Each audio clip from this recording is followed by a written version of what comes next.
It's one of the biggest questions in the Old Testament, a real head-scratcher. Moses, the man who saw the burning bush, the man who confronted Pharaoh, the one who parted the Red Sea and brought the Ten Commandments down from the mountain. He led the people of Israel for 40 years through a harsh and unforgiving wilderness. He was their guide, their judge, their prophet, their connection to God. He did it all. And then, right at the very end, with the green hills of the Promised Land in sight, he was told he could not go in. Why? It feels unfair. It feels like a punchline to a very long and difficult joke. After all that work, all that struggle, all that faithfulness, he gets stopped at the 1-yard line. To understand this, we have to go back. We have to understand the journey, the man, and the specific moment where everything changed. The Bible gives a very clear reason, but wrapped around that reason are layers of meaning about leadership, holiness, and the nature of God's plan. The story isn't just about a punishment for one mistake. It's bigger than that. It's about the transition from one era to another. It's about the difference between the law and grace. And it's a deeply human story about a great leader who, in a moment of weakness, fell short. Let's start with the context. The 40 years in the wilderness were not a pleasant camping trip. They were brutal. The people of Israel, recently freed from slavery in Egypt, were not an easy bunch to lead. They complained constantly. It's a recurring theme. They complained about the food. They complained about the water. They complained about Moses. They missed the good old days in Egypt, romanticizing their slavery because at least they had food they were familiar with. Imagine the pressure on Moses. For 4 decades, he was the middleman between a holy, powerful God and a stiff-necked, rebellious people. Every time there was a problem, they came to him. Every time they sinned, he had to go to God and plead for them. He stood in the gap when they built a golden calf and worshipped it, begging God not to destroy them. He dealt with rebellions from within his own leadership team. He endured constant criticism. It was a relentless, draining, thankless job. He was patient. He was more humble than anyone else on the face of the earth, the Bible tells us. But even the most humble person has a breaking point. The specific incident that sealed his fate happened late in the journey. The 40 years were almost up.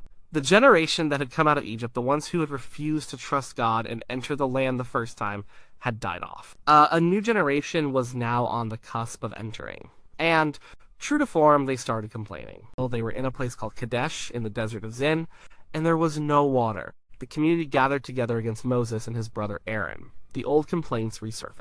Why did you bring us up out of Egypt to this terrible place? It has no grain or figs, grapevines or pomegranates, and there is no water to drink. This was not the first time this had happened. Early in their journey, they had the same problem. Back then, in a place called Horeb, God told Moses to do something specific. He said, "I will stand there before you by the rock at Horeb.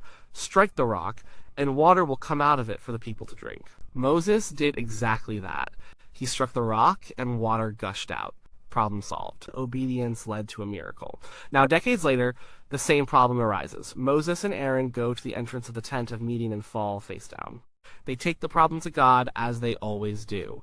The glory of the Lord appears to them, and God gives Moses a new, very specific instruction. It's found in the book of Numbers, chapter 20.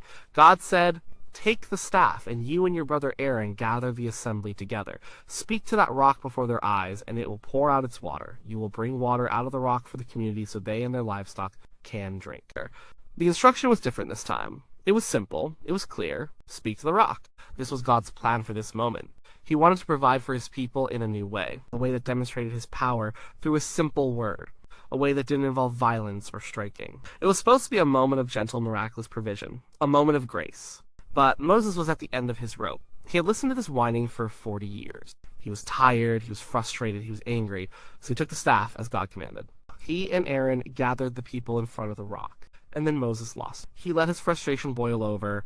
He looked out at the sea of complaining faces and shouted, "Listen, you rebels, must we bring you water out of this rock?" Let's break that sentence down.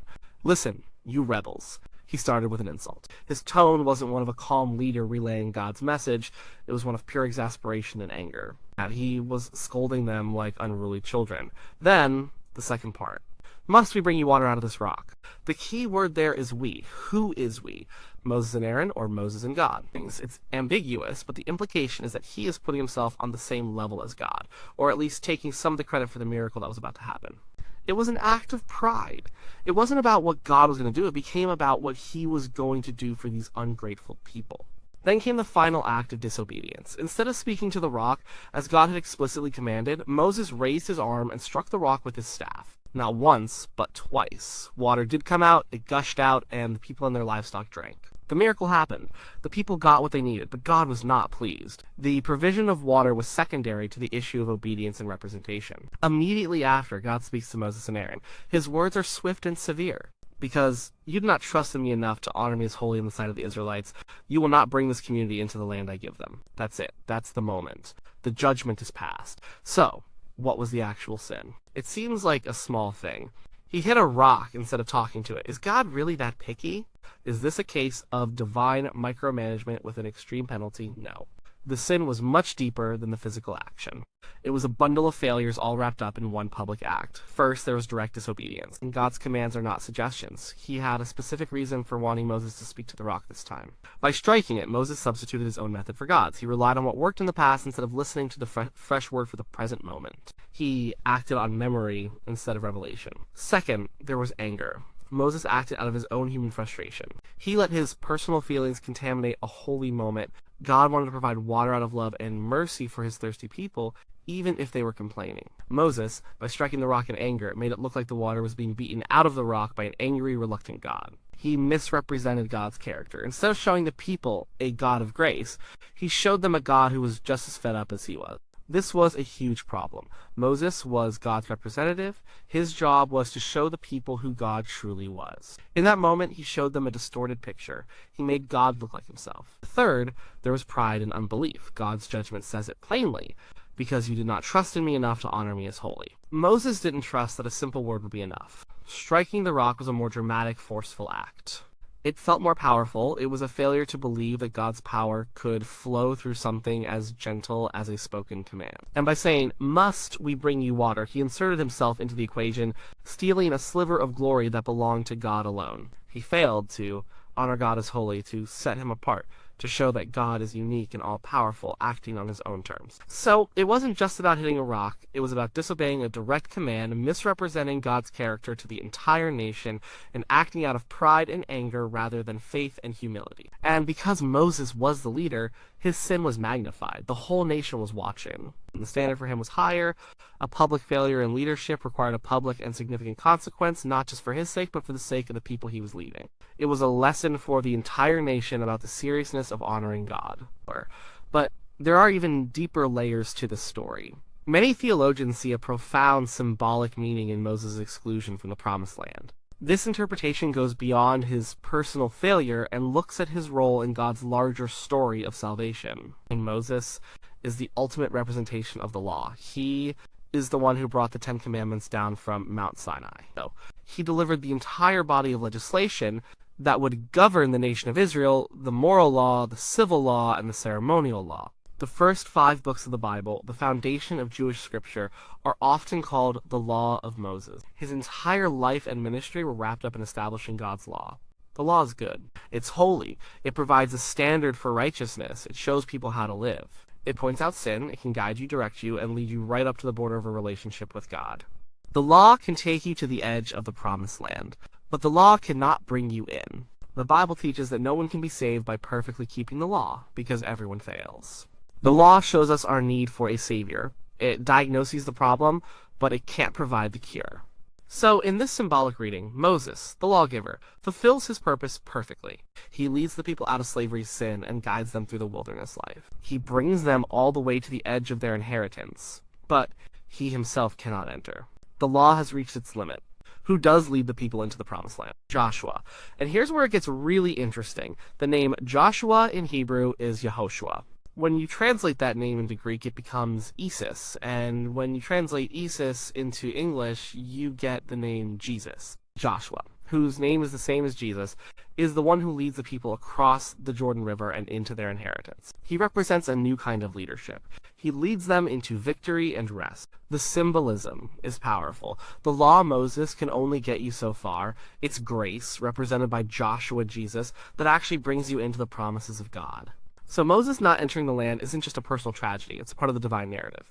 It's a living parable that teaches a core theological truth that would become central to Christianity. Salvation comes not through the works of the law, but through faith and grace in the one who comes after the law. This doesn't diminish Moses. It puts his incredible ministry in its proper context. He was a crucial part of the story, but he wasn't the final chapter. This also helps us understand the severity of the punishment in a different light. It wasn't just God being angry about a mistake, it was God fulfilling a picture.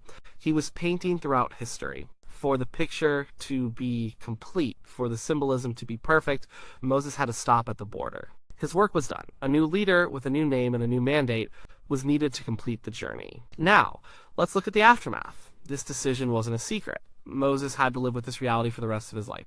In the book of Deuteronomy, which is essentially a collection of Moses' farewell sermons to the new generation, he talks about it. He tells the people what happened, and he reveals that he pleaded with God to change his mind. He says, "I begged the Lord at that time, Sovereign Lord, you have begun to show your servant your greatness and your strong hand. For what God is there in heaven, or on earth, who can do the deeds and mighty works you do? Let me go over and see the good land beyond the Jordan, that fine hill country in Lebanon." It's a raw human plea. After everything he's been through, he just wants to see it. He wants to set foot on the soil. He has been dreaming of for 40 years, but God's answer was firm. "But because of you, the Lord was angry with me and would not listen to me. That is enough," the Lord said. "Do not speak to me anymore about this matter." The decision was final. The door was closed. But God, in his mercy, did not leave Moses completely without a glimpse of the promise. He gave him a final instruction. "Go up to the top of Pisgah and look west and north and south and east. Look at the land with your own eyes, since you are not going to cross this Jordan." So, in the final moments of his life, Moses climbs a mountain, Mount Nebo, to the top of Pisgah. And from there, God gives him a supernatural, panoramic vision of the entire land. He sees it all. From Gilead to Dan, the western sea, the Negev, the valley of Jericho. And God shows him the inheritance he is giving to the people. It's a moment of incredible beauty and profound sadness. He gets to see the fulfillment of the promise, but he doesn't get to participate in it. He sees the destination, but doesn't get to arrive. It is both a gift and a reminder of his failure. A merciful concession from a holy God. After this vision, Moses' work is truly finished. He commissions Joshua as the new leader, laying his hands on him in front of all the people. He transfers his authority gracefully. There is no bitterness, no resentment. He does his final duty, ensuring a smooth transition of leadership so the people will not be left shepherdless. And then he dies. His death is as unique as his life. The Bible says he was 120 years old, yet his eyes were not weak nor his strength gone. He dies alone with God on the mountain, and then something remarkable happens, or rather doesn't happen. The book of Deuteronomy concludes by saying that God buried him in Moab, in the valley opposite Beth Peor, but to this day no one knows where his grave is. So God himself buried his servant, and he kept the location a secret. Why? Most likely to prevent the Israelites from turning his tomb into a shrine. They had a tendency to worship objects and people. By hiding the grave of their greatest prophet, God ensured that their worship would remain directed toward him alone. It was a final act of protection for both the legacy of Moses and the spiritual health of the nation. So, when we ask why Moses didn't enter the Promised Land, the answer is complex. The simple answer is that he disobeyed God at Meribah. He struck the rock in anger when he was told to speak to it. He misrepresented God's character and acted with pride. A deeper answer is that as a leader, he was held to a higher standard. His public sin required a public consequence to teach the people about the holiness of God. And the most profound answer is that his exclusion was symbolic. Moses, representing the law, could only bring the people to the edge of their inheritance. A new leader, Joshua, whose name points to Jesus, was needed to bring them into the land of rest and promise, prefiguring the way that grace, not law, is what ultimately brings us into a right relationship with God. The story of Moses is not a tragedy in the end. It's the story of a faithful, yet flawed human being who was used by God in an extraordinary way. His life was a success. He accomplished the mission he was given to liberate God's people from slavery and lead them to the doorstep of their new home. His personal failure at the end does not erase the decades of faithfulness that preceded it. Instead, it serves as a powerful and humbling reminder for everyone. It shows that no one is above falling. It demonstrates that leadership carries an immense weight and responsibility. And it paints a beautiful, sweeping picture of God's plan of salvation, showing that every person, even someone as great as Moses, plays a specific part in a story that is much bigger than themselves. He didn't get to cross the Jordan River, but he fulfilled his purpose perfectly. And in the end, he was brought home by the God he had served so faithfully.